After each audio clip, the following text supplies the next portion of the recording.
తెలంగాణ వాళ్ళ నరదిష్టి కళ్ళు మంచివి కావు.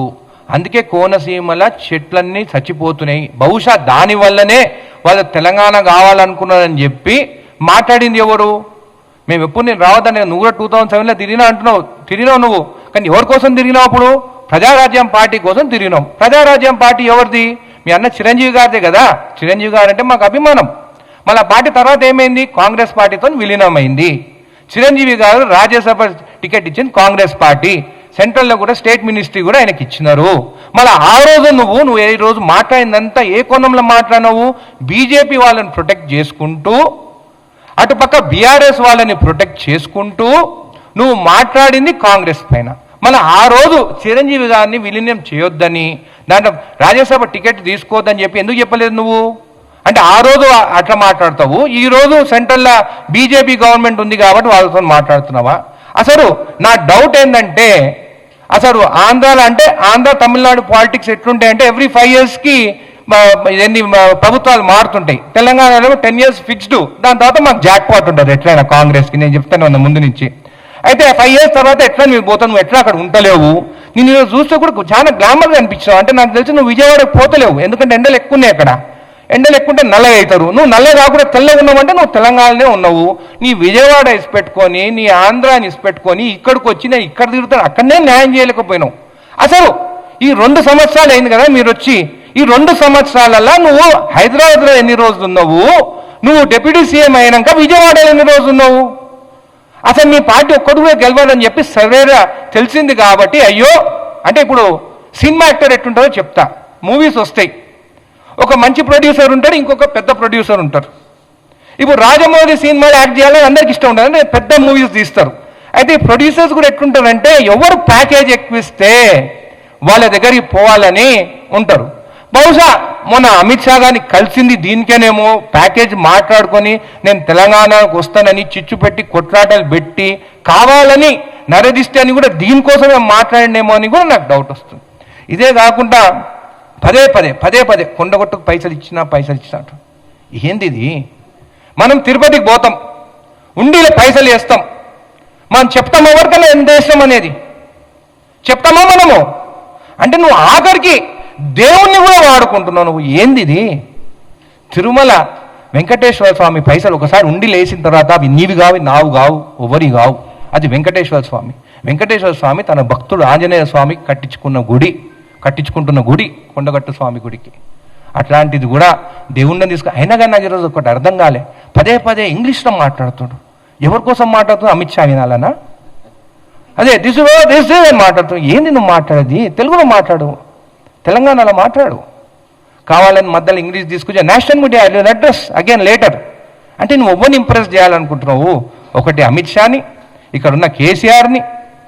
ఏంది నీ మనుషులను కూడా నేను నాలుక చేయడండి నా భూమి. నేను ఒకటి చెప్తున్నా, జనవాడ భూమి గురించి నాకంటే ఎక్కువ నీకు తెలియదు. అది మా మక్తా ఊరు. గండిపేట డ్యామ్ కడితే మా భూములే మునిగిపోయినదంట. నిజాం దానికి మాకు 60,000 రూపాయలు ఇచ్చిండు, బాండ్స్ కూడా ఇచ్చాడు. ఒక చెరువు అనేది ఉంటే నువ్వు చెరువులా నువ్వు ఏమి కట్టొద్దు, చేయొద్దు.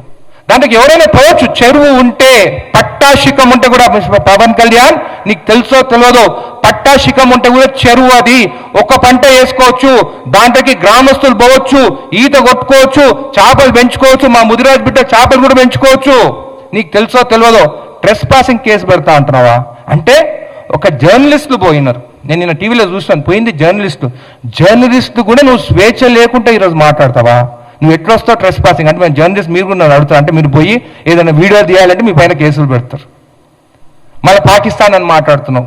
అంటే నువ్వు ఏం మాట్లాడాలనుకుంటావు? మళ్ళీ ఎంఐఎం గురించి మాట్లాడినావు. నువ్వు ఏమి రెచ్చగొట్టాలనుకుంటావో నాకు అర్థమైతలేదు. నరదిష్టి అనే తెలంగాణ వారికి క్షమాపణ చెప్తావు అనుకున్నాను నేను ఈరోజు. అసలు నేను ఎవరి ప్రెస్ మీట్ నేను వినను. ఈరోజు నువ్వు మాకు క్షమాపణ చెప్తావని చూస్తే నువ్వు రెచ్చగొట్టి, మీ వాళ్ళకు కూడా రెచ్చగొట్టి కొట్లాటే దారి తీసుకొచ్చేటట్టు నువ్వు మాట్లాడుతున్నావు. అంటే నీ సంస్కారం ఇదేనా అని చెప్పి నేను అడుగుతున్నాను. సరే, మరి 12 ఏళ్ళు ఎక్కడ పోయినావు? ప్రజారాజ్యం పార్టీ పోయినప్పుడు విలీనం కాంగ్రెస్ పార్టీతోనే అయింది. నువ్వు ఎక్కడ పోయినావు? దాని తర్వాత ఎక్కడ పోయినావు? మల్కాజ్గిరి నిలబడదాం అనుకున్నా అన్నావు. మరి ఎందుకు నిలబడలేదు? మొత్తం అన్నీ ఓడిపోయినారు. మీ వాళ్ళు అంటున్నారు అనిరుద్ధ్ రెడ్డికి నీకు అర్హత లేదు పవన్ కళ్యాణ్ మీద మాట్లాడితే ఇంకో అని. నేను ఒకటే అడుగుతున్నాను, నేను ఫస్ట్ టైం నిలబడ్డా జడ్చర్ల ప్రజలు నన్ను గెలిపించిండు. నువ్వు ఫస్ట్ టైం 2 ప్లేస్లు నిలబడితే నువ్వు ఎందుకు ఓడిపోయినావు? నీకన్నా ఎక్కువ ఓడిపోయి నాకున్నట్టే కదా.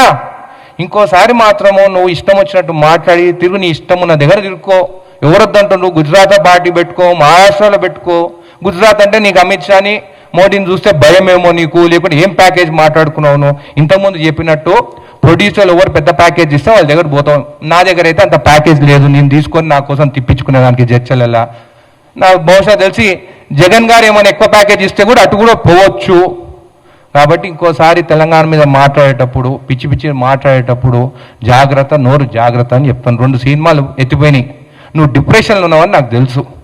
ఆ ఓజీ మూవీ ఎత్తిపోయే, ఉస్తాద్ భగత్ సింగ్ ఎత్తిపోయే.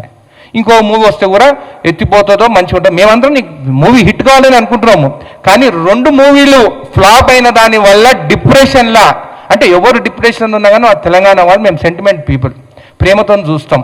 ఆ ప్రేమ కోసం వచ్చినావేమో, ఆ ప్రేమతో కోసం ఖచ్చితంగా చూస్తాము. నీకు ఏదైనా కానీ హైదరాబాద్ ఉండొచ్చు, ఎప్పటికీ ఉండొచ్చు. ఎందుకంటే ఇంకా నెక్స్ట్ దాంట్లో నీకు డిపాజిట్ వస్తుందో రాదో. అసలు ఆంధ్రప్రదేశ్ మీ సీట్లు మొత్తం గెలిపిస్తే ఈరోజు వాళ్ళని వదిలేసి నువ్వు ఇక్కడికి వచ్చి హైదరాబాద్లోనే ఉంటున్నావు. దాని గురించి మనం ఆలోచించు. మొన్న మోడీ గారు వస్తే ఎక్కడ కలిసిండా? నేను అమరావతిలో కలిసిండా, హైదరాబాద్లో కలిసిండా? హైదరాబాద్లో కలిసిండు. నేను ఏదంటే అది మాట్లాడి రెచ్చగొట్టి ఎంటుకలు ఎగరేసుకుంటా, నాకు అన్ని ఎంటుకలు లేవు అనుకుని ఇలాగ ఎగరేసేటట్టు నువ్వేమని మాట్లాడో మీది జాగిరా అని మాట్లాడతావా? అవును, తెలంగాణ మా జాగిరే. ఇక్కడ జాగిరాలు కానీ దొరల భూమి ఇందిరాగాంధీ గారు భూములు సీలింగ్ యాక్ట్ తీసుకొని పేదవాళ్ళకి ఇచ్చిండ్రు. మీరు ఏం చేస్తారా? మీరు ఎవరికైనా భూములను ఇచ్చినారా? ఇప్పుడు ఆంధ్రప్రదేశ్ ఉన్నారు కదా, పేదవాళ్ళకి ఏం చేస్తున్నారు? పేదవాళ్ళకి? నిన్న ఒక ఫ్యాక్టరీకి ఎక్కడ పోతే ఒక అధికారి వాడు నిలబడితే కాళ్ళ మీద కాలు వేసుకుని ఆ అధికారులు వీళ్ళు కోటు సింగపూర్. మోడీ గారేమో బయట దేశాలకు పోతుంటాము, నువ్వేమో వీళ్ళు కోటు సింగపూర్. అంటే గవర్నమెంట్ పైసలతోని నీ కొడుకును చూసుకునేదానికి ఇది ఒక ప్లానా? ఇంత చీప్ రాజకీయాలు మేము ఎక్కడ చూడలేదు. మా బ్రతుకు మేమేమో తెలంగాణలో మేము బ్రతుకుతున్నాం. ఏదో ప్యాకేజ్ల కోసమో ఏదో ఎంత మాట్లాడుకున్నావు రేటు నువ్వు తీసుకో. ఎందుకంటే నువ్వు రాజకీయాలకు వచ్చిన తర్వాతనే బాగుపడ్డావు. రాజకీయాలు రాకముందు నీ మూవీలన్నీ ఫ్లాప్ అయితే రోడ్డు మీదకి వచ్చినాయని ప్రతి ఒక్కరు మాట్లాడుతున్నారు. నెలకి 50 కోట్ల ప్యాకేజ్ తీసుకుంటున్నాయని కూడా బయట ప్రజలు మాట్లాడుతున్నారు. అది ఎంతవరకు నిజమో లేదు, రూమర్ ఉట్టిగానే రాదు. కాబట్టి మీ సినీ యాక్టర్సు అందరూ కూడా నిన్ను చూసి నిజంగా బాధపడుతున్నారు. ఇంత చీప్గా నువ్వు మాట్లాడుతున్నావా అని చెప్పి తెలంగాణ వచ్చి దాచుకున్నదేమో తెలంగాణలో. అప్పుడు వైఎస్ జగన్ సీఎం ఉంటే భయపడి ఇక్కడ రాసుకున్నావు. నువ్వు చేసింది ఒకటే ఒక పని మంచిది, చంద్రబాబు నాయుడు గారు జైల్లో ఉంటే పోయి కలిసి వచ్చి అదే నీ టర్నింగ్ పాయింట్. లేకుంటే ఈసారి కూడా అన్నీ ఓడిపోతుండే నువ్వు. కాబట్టి మళ్ళీ నోరు జాగ్రత్తగా ఉండే. జనసేన వాళ్ళకు కూడా చెప్తున్నాను, మీరు ఇష్టం వచ్చినట్టు బట్టలు ఊరబిక్కి తంతం ఇంతమంది మాత్రం ఊరుకునే పరిస్థితి లేదు. మేము మంచిగా మాట్లాడుతున్నాము, తిరుక్కోండి, చేసుకోండి, అన్నీ నిలబడతారా నిలబడండి. బీఆర్ఎస్ బీజేపీతో ఎట్లా పొత్తు ఖాయమైపోయింది, ఆ ప్లాన్తోనే నువ్వు వచ్చినావు ఇక్కడికని ప్రతి ఒక్కరికి తెలుసు. వాళ్ళకేమో జనాలు వస్తలేవు వాళ్ళిద్దరికి. సో ఏం చేసిన ఒక సినిమా యాక్టర్గా నువ్వు వస్తే నేను చూసేదానికి జనాలు వస్తానని నేను పక్కకు పెట్టుకున్నారు. కాబట్టి ఆల్ ది బెస్ట్. కానీ నరదిష్టి అని నువ్వు తెలంగాణ ప్రజలను అన్నావు, మేము వదిలిపెట్టే ప్రసక్తినే లేదు. మా సెంటిమెంట్తో ఆడుకున్నాను, మా సెంటిమెంట్తో ఖచ్చితంగా నీకు బుద్ధి చెప్తాం.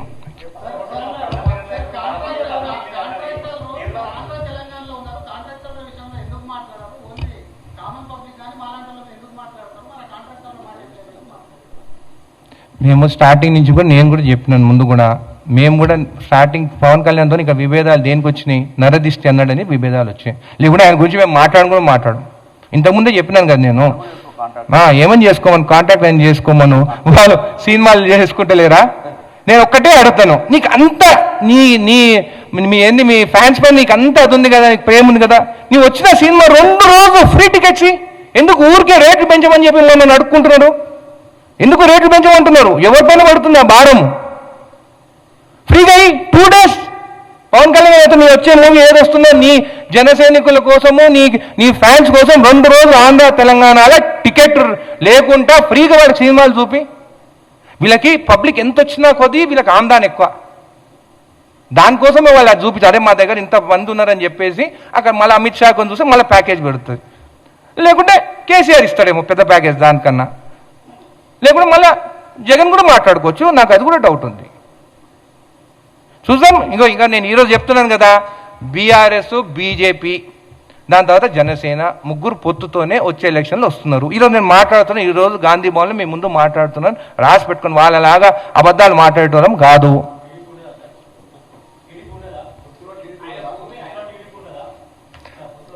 ఈరోజు అయితే నాకు ఆ మూడే తెలుసు, అది కూడా నాకు తెలిసినప్పుడు అది కూడా మాట్లాడతా. ఈరోజు అయితే నాకు ఈ మూడే తెలుసు.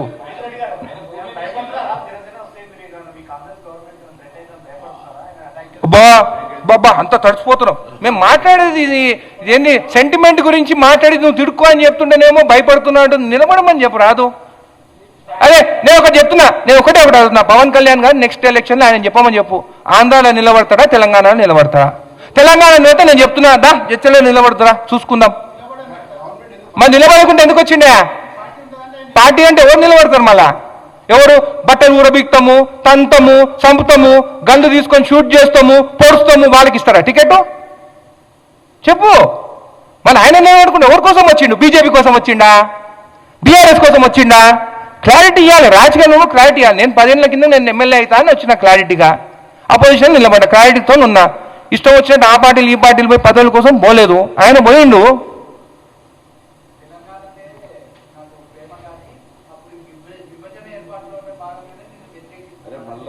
మళ్ళీ అదే అంటారు తెలంగాణ ప్రేమ ఉంటే మరి నరదిష్టి ఎందుకు మాట్లాడి? నువ్వు ఎక్కడొచ్చింది ఇష్యూ?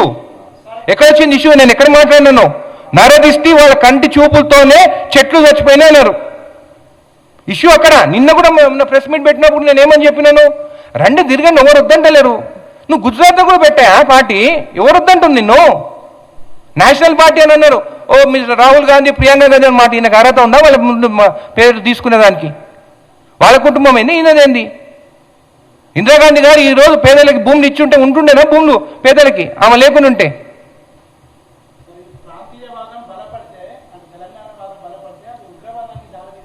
అబ్బా అంటే మేము తెలంగాణ కావాలని నడితే మేము ఉగ్రవాదులమా? మేము టెర్రరిస్టులమా? మా ప్రాంతం మాకు కావాలని అడుగుని తప్ప. మేము ప్రేమతో పడతాము, డబ్బులు ఇవ్వడం. మేము ఒకవేళ నిజంగానే పైసలకు అమ్ముడు పోయి ఉంటే తెలంగాణ రాకపోతుండే. ఈ లీడర్లు అందరూ అమ్ముడు పోతుండే. అమ్ముడు పోయినరా? ఎవ్వరు అమ్ముడు పోలే. ఆ రోజు తెలంగాణ కోసం అందరు నిలబడ్డారు.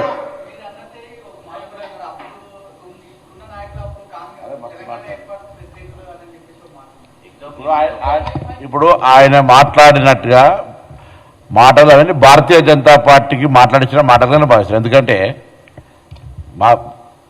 ఇప్పుడు సిద్ధార్థం అడుగుతుంది కదా, మేము జాతీయ పార్టీ కాంగ్రెస్ పార్టీ కార్యకర్తలం. ఫస్ట్ మాకు జాతీయ భావము జాతీయ తత్వము మాకు ఓటు నేర్పేది కాదు. మేము స్వతంత్రం కోసం పోరాడిన పార్టీ వారసులం.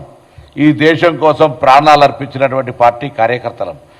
మేము ఆర్టిస్టులకు మేము చాలా గౌరవిస్తాం. ఆర్టిస్టులు అంటే కూడా చాలా ఆర్టిస్టులు ఎవరో మళ్ళీ దీన్ని respect utmost respect on artist.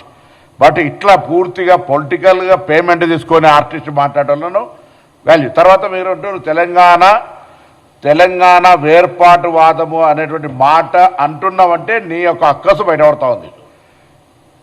నిజంగా మళ్ళీ చెప్తాను, ఎస్ ఇది తెలంగాణ 4 కోట్ల ప్రజల జాగిరే. 4 కోట్ల తెలంగాణ ప్రజల అయ్యే జాగిరే, నీ అయ్యే జాగిరి కాదు. నేను ఇంకొకటి అడుగుతాను, జనసేనలు కూడా అడుగుతాను నేను. ఈయన ఆంధ్ర పార్టీ బట్టి పాపం చాలా మంది తిన్నారు. మళ్ళీ ఎమ్మెల్సీ వీళ్ళు అన్నకి ఎందుకు ఇప్పించుకుండు? అన్నకి? ఆయన వెనక తిరిగి పని చేసేటోళ్ళకి ఇప్పించుకోవచ్చు కదా. నాగబాబుకి ఎందుకు ఇప్పించుకుండు? డిఫరెన్స్ లేకపోతే శంకర్ గౌడ్కి ఇవ్వచ్చు కదా. ఎందుకు ఇవ్వలేదు? ఆలోచించండి. ఆయన ఓన్లీ ఫ్యామిలీ ఒక రౌండ్ చేసుకుని ఉన్నాడు. ఆయన మేనల్లుళ్ళు ఆయన అని చెప్పేసి. సరే ఈరోజు మళ్ళీ పెట్రోల్ డీజిల్ పైన కూడా మాట్లాడవచ్చు కదా. ఈరోజు రేట్లు పెరుగుతున్నాయి అని చెప్పి కూడా అడగచ్చు కదా. పేదవాళ్ళకి కదా పెరిగేది, పైసలు వాళ్ళకి ఏం పెరుగుతలేదు కదా. ఎంత 200 అయినా కొంటారు వాళ్ళు. మరి ఎందుకు రేట్లు పెంచుతారని మాట్లాడచ్చు కదా. ఆయనకి సొంతంగా మాట్లాడలేడు. త్రివిక్రమ్ ఏదో డైలాగ్ రాస్తే మాట్లాడతాడు. ఆ మధ్యలో ఇంగ్లీష్ పదాలు కూడా అమిత్ షా వినేటియే మాట్లాడతాడు, వేరే వినోదాన్ని మీద మాట్లాడాడు. కాబట్టి ఈయనకన్నా ఎక్కువ నాలెడ్జ్ ఉండే త్రివిక్రమ్కి. మీరు ఆయన అడగండి, ఇప్పటి నుంచి పవన్ కళ్యాణ్ అడగకండి. నేను ఇప్పుడే చెప్పినాను, అది పట్టాశిఖం. నాకు జనవాళ్ళ గురించి బాగా తెలుసు, రూల్స్ గురించి తెలుసు. భూమిలో పట్టాశిఖం అనేది ఒక ఓనర్ ఉండొచ్చు, పట్టా అది. కానీ శిఖం అని ఎందుకంటారు? అది చెరువు, ఆ నీళ్లుంటే నువ్వు దాన్ని డిస్టర్బ్ చేయొద్దు. సంవత్సరానికి ఎప్పుడైతే నీళ్లు ఉండేవో, అంటే ఎండాకాలం డిసెంబర్ నుంచి ఉండే నువ్వు ఒక పంట వేసుకోవచ్చు అంతే, దాన్ని డిస్టర్బ్ చేయొద్దు. ఆయన అనిన దాంట్లో అది పట్టాశికం అనేది పట్టాభూమి అనేది కరెక్ట్, కానీ ఆయన అనిన దాంట్లో ఒక తప్పు ఏంటంటే ఎవరు అక్కడికి రావద్దు, ట్రెస్ పాసింగ్ అని జర్నలిస్ట్ అన్నది, తెలంగాణ జర్నలిస్ట్ అన్నది మాత్రం తప్పు. మీరు ఎక్కడికైనా పోయి అది ఫ్యాక్ట్స్ కరెక్టా కాదా అని ఫొటోస్ తీసుకునే స్వేచ్ఛ జర్నలిస్టులకు ఉన్నది. ఈరోజు అక్కడ పోయిన వారు జర్నలిస్టులే కదా, ఫోటోలు తీసింది వాళ్ళే కదా ఆయన నేను కేసులు బుక్ చేస్తా అని. ఇంక ఎందుకు భయము? గోశాల అన్నావు, చెరువు ఉందన్నావు, కన్నా పట్టా అన్నావు, భయం ఏముంది? ఫోటోలు తీసుకుంటే గోశాలనే కదా, ఆవుల దగ్గర పోయి ఫోటోలు తీసుకోవద్దా? పెట్టు కేసును. మొన్న కూడా చూస్తాం కదా, నువ్వు ఆంధ్రాలో మా వాళ్ళపైన కేసులు పెడతాను, నేను ఐ టోల్డ్ ఇదేం కేసులు పెట్టొద్దన్నా, అరెస్ట్ చేయొద్దన్నాను. ఎప్పటి నుంచి? ఒక ఎమ్మెల్యేగానే ఉన్నారు, మినిస్టర్ గారు ఇక్కడ ఉన్నారు, మినిస్టర్ గారు మీరు పోలీసు వాళ్ళు చెప్పి అరెస్ట్ చేయొద్దంటే ఆపుతారా? సెక్షన్స్ ప్రకారం పోతారు. అది ఏం సెక్షన్, ఏ కేసు అనేది అది పోలీసు వాళ్ళు, లా అండ్ ఆర్డర్ వాళ్ళు చూసుకుంటారు. అంటే ఇక్కడ కూడా అటెండ్ చేయాలనుకుంటున్నా ఏంది? ఇష్టం ఉన్న గో అరెస్ట్ అని. ఆయనకి వాళ్ళ అన్ని గోల్డ్ ప్లేట్లు అన్ని ఇచ్చినాడు, కష్టపడి వచ్చిన వాళ్ళకి అన్నీ తెలుస్తాయి. Thank you.